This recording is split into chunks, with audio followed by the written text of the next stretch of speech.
जी नमस्कार दोस्तों, स्वागत है आप सभी को अपने चैनल विनीत ड्रीम क्लास में। देखिए दोस्तों, आज हम इस वीडियो में बात करेंगे top 14 question class 10th science का, जो कि एग्जाम के लिए बहुत ही वीवीआई होने वाला है।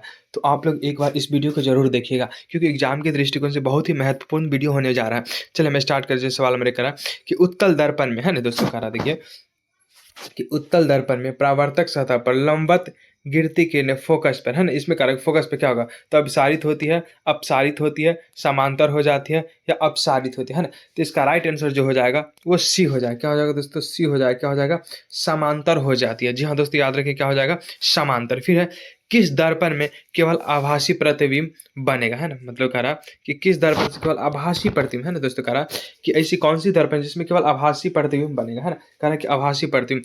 तो हो जाएगा समतल और उत्तल। जी हाँ दोस्तों, समतल और उत्तल दर्पण में केवल आभासी प्रतिबिंब बनता है। क्या बनता है, केवल आभासी प्रतिबिंब बनता है। फिर है किस दर्पण में वास्तविक प्रतिबिंब नहीं बन सकता। अब इसमें कह रहा है कि किस में वास्तविक प्रतिबिंब नहीं बन सकते, कि क्वेश्चन पे गौर कीजिएगा। कह रहा है कि वास्तविक प्रतिबिंब नहीं बन सकता, है ना। तो इसका राइट आंसर ए हो जाएगा। क्या हो जाएगा, ए, समतल दर्पण में प्रतिबिंब नहीं बनता। जी हाँ दोस्तों, कह रहा कि समतल दर्पण में वास्तविक प्रतिबिंब नहीं बनेगा। फिर है यदि, है ना, यदि वोल्टमीटर को परिपथ में श्रेणी क्रम में जोड़ दिया जाए तो परिपथ में बहती धारा का मान क्या हो जाएगा, है ना। इसमें कह रहा है क्या इसका मान क्या हो जाएगा, तो इसका राइट आंसर डी हो जाएगा, लगभग शून्य। क्या हो जाएगा दोस्तों, लगभग शून्य हो जाएगा। फिर है 100 वाट, है ना, फिर कह रहा कि 100 वाट तथा 40 वाट के बल्ब को घरेलू परिपथ में लगाने से ज्यादा प्रकाश देगा। कौन कह रहा है, अगर 100 वाट तथा 40 वाट के बल्ब को घरेलू परिपथ में लगाने पर जो होता है वो ज्यादा प्रकाश देगा, है ना। ज्यादा प्रकाश कौन देगा, तो लगभग 100 वाट वाला देगा। कौन देगा दोस्तों, 100 वाट का वोल्ट। इसका राइट आंसर ए हो जाएगा। फिर है किसी उप उस किसी उपस्कर का वाटेज, है ना, मतलब किसी उपकरण का वाटेज हो जाएगा। जी हाँ दोस्तों, कह रहा कि वाटेज पूछ रहा है ना, वाटेज। तो इसका राइट आंसर जो हो जाएगा बी हो जाएगा, है ना, बी, उपलब्ध वोल्टेज पर निर्भर करता है। उपलब्ध वोल्टेज। फिर है साथ में अगला क्वेश्चन कि जल शक्ति विद्युत संयंत्र में पानी की किस ऊर्जा को विद्युत ऊर्जा में बदलते हैं। तो इसका राइट आंसर बी हो जाएगा, गतिज ऊर्जा को। जी हाँ दोस्तों, क्या हो जाएगा, गतिज ऊर्जा हो जाएगा। क्या हो जाएगा, गतिज ऊर्जा। फिर इसमें हो जाएगा, चल दोस्तों नेक्स्ट प्रश्न है, प्रतिवर्ती धारा, है ना, प्रतिवर्ती धारा जो होता है वो जनित्र से कैसी धारा मिलती है, कैसी धारा मिलती है ना, कारण प्रतिवर्ती धारा जो, प्रतिवर्ती धारा जनित्र से कैसी धारा मिलती है, तो प्रत्यावर्ती। इसका राइट आंसर ए हो जाएगा, प्रत्यावर्ती। समय बदलने के साथ दिष्ट धारा में क्या बदल सकता है, कह रहा है दोस्तों कि अगर समय बदलेगा तो दिष्ट धारा में क्या बदल सकता है, तो इसका राइट आंसर हो जाएगा परिणाम बदलेगा दोस्तों। क्या बदलेगा, परिणाम। फिर है निम्न में से किसका उपयोग खाना बनाने वाले ईंधन के रूप में नहीं किया जाता। इसमें कह रहा कि खाना बनाने वाले ईंधन के रूप में नहीं किया जाता है। जैसे है ए में हो जाएगा सीएनजी, बी एलपीजी, सी बायोगैस और डी कोयला। इसमें कह रहा है कि नहीं किया जाता, है ना। तो इसका राइट आंसर जो हो जाएगा वो सी हो जाएगा, बायोगैस का प्रयोग नहीं किया जाता। जी हाँ दोस्तों, याद रखिएगा, बायोगैस का प्रयोग नहीं किया जाता किसमें, तो खाना बनाने में।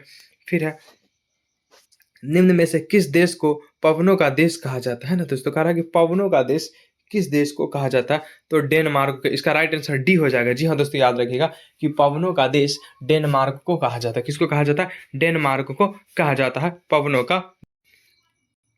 चलिए दोस्तों नेक्स्ट प्रश्न हो जाएगा कि आदर्श ईंधन, है ना, आदर्श ईंधन से कौन सी गैस उत्सर्जित होती है, तो इसका राइट आंसर सी हो जाएगा, इनमें से कोई नहीं, ना मीथेन, ऑक्सीजन, कार्बन डाइऑक्साइड, इनमें से कोई नहीं हो जाएगा। फिर है आदर्श ईंधन के प्रति एकांक द्रव्यमान से मिलने वाले ऊर्जा का मान होना चाहिए। जी हाँ दोस्तों, कह रहा है कि आदर्श ईंधन के प्रति एकांक द्रव्यमान से मिलने वाले ऊर्जा का मान क्या होना चाहिए, ज्यादा, कम, समुचित या कुछ भी हो सकता है। तो इसका राइट आंसर ये हो जाएगा, ज्यादा होना चाहिए। क्या हो जाना चाहिए, ज्यादा। धातु के ऑक्साइड होते हैं, धातु के ऑक्साइड क्या होते हैं, अम्ल, क्षारक, लवण या इनमें से कोई नहीं। तो इसका राइट आंसर बी हो जाएगा, क्षारक। जी हाँ दोस्तों, धातु के ऑक्साइड क्षारक होते हैं। जिसे कहते हैं कि धातु क्षारीय होते हैं, उसी प्रकार हम कह सकते हैं कि धातु के ऑक्साइड क्षारीय होता है। फिर हो जाएगा निम्नलिखित में से किसे रसायनों का राजा कहा जाता है। जी हाँ दोस्तों, कह रहा है कि रसायनों का राजा किसे कहा जाता है, तो इसका राइट आंसर सी हो जाएगा, H2SO4 को रसायनों का राजा, H2SO4 को रसायनों का राजा कहा जाता है। फिर नेक्स्ट प्रश्न हो जाएगा कॉस्टिक सोडा है ना, करा इनमें से कौन से कॉस्टिक सोडा है? तो इसका राइट आंसर ए हो जाएगा NaOH को कॉस्टिक सोडा। क्या है दोस्तों? NaOH। फिर है निम्नलिखित में से क्षारीय प्राकृतिक का होता है? तो इसका राइट आंसर ए हो जाएगा Na2O। जी हाँ दोस्तों, ये क्षारीय प्राकृतिक होता है। Na2O ये क्षारीय प्राकृतिक है। फिर नेक्स्ट हो जाएगा निम्नलिखित में से तनु अम्ल से प्रतिक्रिया करके हाइड्रोजन मुक्त करता है? जी हाँ दोस्तों, कह रहा है कि निम्नलिखित में से तनु अम्ल से प्रतिक्रिया करके हाइड्रोजन मुक्त करता है? तो इसका राइट आंसर बी हो जाएगा Zn। जी हाँ दोस्तों, क्या हो जाएगा? Zn। फिर है निम्नलिखित में से कौन सा युग्म विस्थापन प्रतिक्रिया करता है? तो इसका राइट आंसर डी हो जाएगा AgNO3 घोल एवं कॉपर। क्या हो जाएगा? AgNO3 घोल एवं कॉपर। खाना बनाते समय यदि बर्तन की तली बाहर से काली हो रही हो तो इसका मतलब है कि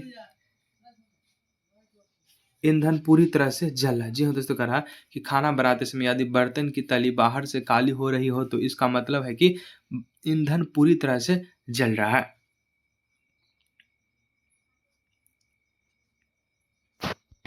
फिर प्राकृतिक रबर किसका बहुलक है ना? जी हाँ दोस्तों, कहा कि प्राकृतिक रबर किसका बहुलक है? तो इसका राइट आंसर ये हो जाएगा आइसोप्रीन का है ना, आइसोप्रीन का। फिर है एथिलीन अणु है, एथिलीन अणु समतलीय है। जी हाँ दोस्तों, क्या है? एथिलीन अणु क्या है? एथिलीन अणु समतलीय है। एथिलीन अणु क्या हो जाएगा? एथिलीन अणु समतलीय हो जाएगा। फिर है तत्व XCl2 सूत्र वाला एक कोलाइड बनाता है जो एक ठोस है और जिसका जिसका गलनांक अधिक है ना, जिसका गलनांक अधिक है। आवर्त सारणी में यह तत्व संभवतः किस समूह के अंतर्गत होगा? तो इसका राइट आंसर बी हो जाएगा Mg के अंतर्गत। क्या हो जाएगा? Mg के अंतर्गत। फिर है किस आवर्त में सबसे अधिक तत्व होते हैं? जी हाँ दोस्तों, कह रहा है कि किस आवर्त में सबसे अधिक तत्व है? तो छठा आवर्त में सबसे अधिक तत्व छठी आवर्त में। कौन शून्य वर्ग का तत्व है? जी हाँ दोस्तों, कह रहा है कौन शून्य वर्ग का तत्व है? तो He मतलब हीलियम शून्य वर्ग का तत्व है। हीलियम शून्य वर्ग। देखिए नेक्स्ट प्रश्न हो जाएगा कि न्यूलैंड ने अष्टक नियम कब दिया? जी हाँ दोस्तों, कह रहा है कि न्यूलैंड ने अपना अष्टक नियम कब दिया? तो इसका राइट आंसर ए हो जाएगा सन 1893 में। जी हाँ दोस्तों, याद रखिएगा कि सन 1893 में न्यूलैंड ने अपना अष्टक नियम दिया था। फिर इनमें कौन प्रकाश संश्लेषी अंगक है? जी हाँ दोस्तों, कह रहा है कि इनमें कौन प्रकाश संश्लेषी अंगक है? तो इसका राइट आंसर ए हो जाएगा हरित लवक। जी हाँ दोस्तों, हरित लवक ये प्रकाश संश्लेषी अंगक है। फिर है इनमें सामान्यतः किसका उपयोग कोशिका द्वारा ऊर्जा उत्पादन के लिए होता है ना? करा कि इनमें से सामान्यतः किसका उपयोग ऊर्जा उत्पादन के लिए होता है? तो ग्लूकोज का। जी हाँ दोस्तों, इसका राइट आंसर सी हो जाएगा ग्लूकोज का। फिर है जल तथा घुलनशील लवण का मूल रोम से पत्तियों तक पहुंचाने की क्रिया किस ऊतक द्वारा संपन्न होता है? तो इसका राइट आंसर सी हो जाएगा जाइलम के द्वारा। फिर है बीज रहित पौधे के उत्पादक में कौन सहायक होते हैं? जी हाँ दोस्तों, बीज रहित पौधे के उत्पादक में कौन सहायक होते हैं? तो इसका राइट आंसर डी हो जाएगा ऑक्सीजन एवं जिबरेलिन दोनों। जी हाँ दोस्तों, याद रखिएगा ऑक्सीजन एवं जिबरेलिन दोनों। निम्नलिखित में एक क्रिया जाति को कायम रखने के लिए आवश्यक है? तो इसका राइट आंसर डी हो जाएगा श्वसन। क्या हो जाएगा दोस्तों? श्वसन हो जाएगा। फिर है अफ्रीकी मानव का सबसे निकट संबंध किससे है? जी हाँ दोस्तों, कह रहा कि अफ्रीकी मानव का सबसे निकट संबंध किससे है? तो गोरिल्ला से। इसका राइट आंसर बी हो जाएगा। उस पौधे का नाम बताया जिस पर मेंडल ने प्रयोग किए थे? तो इसका राइट आंसर बी हो इसका राइट आंसर सी हो जाएगा मटर का पौधा। जी हाँ दोस्तों, मेंडल ने अपना प्रयोग मटर के पौधे पर किए थे। फिर ये तापमान वर्षा पवन आदि के पर्यावरण है। तो 34 है ना, इसका राइट आंसर बी हो जाएगा भौतिक कारक है। जी हाँ दोस्तों, क्या हो जाएगा? भौतिक कारक। सिंचाई के लिए पौधे के ठीक जड़ के समीप जल पहुंचाने की विधि कहलाती है। कह रहा है दोस्तों कि सिंचाई के लिए पौधे के ठीक जड़ के समीप जल पहुंचाने की विधि कहलाती है। तो इसका राइट आंसर बी हो जाएगा टपकन सिंचाई। जी हाँ दोस्तों, क्या हो जाएगा? टपकन सिंचाई। परमाणु बम ऊर्जा का स्रोत है ना दोस्तों? कह रहा है कि परमाणु बम ऊर्जा का स्रोत है। तो हो जाएगा केंद्र संलयन ऊर्जा। इसका राइट आंसर बी हो जाएगा केंद्र संलयन ऊर्जा। वसा का पाचन किसके द्वारा होता है? जी हाँ दोस्तों, कह रहा कि वसा का पाचन किसके द्वारा होता है? लाइपेज के द्वारा। इसका राइट आंसर डी हो जाएगा, लाइपेज। पौधे में खाद्य पदार्थों का स्थानांतरण किस रूप में होता है ना दोस्तों, कह रहा है कि पौधे में खाद्य पदार्थों का स्थानांतरण किस रूप में होता है?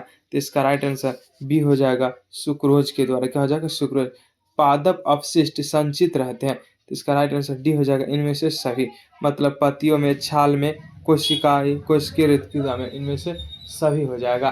फिर अगला प्रश्न कि वृक्क की संरचनात्मक एवं क्रियात्मक इकाई को क्या कहते हैं? जी हाँ दोस्तों, कह रहा है कि वृक्क की संरचनात्मक एवं क्रियात्मक इकाई को क्या कहते हैं? नेफ्रॉन कहते हैं। जी हाँ दोस्तों, क्या हो जाएगा? नेफ्रॉन हो जाएगा।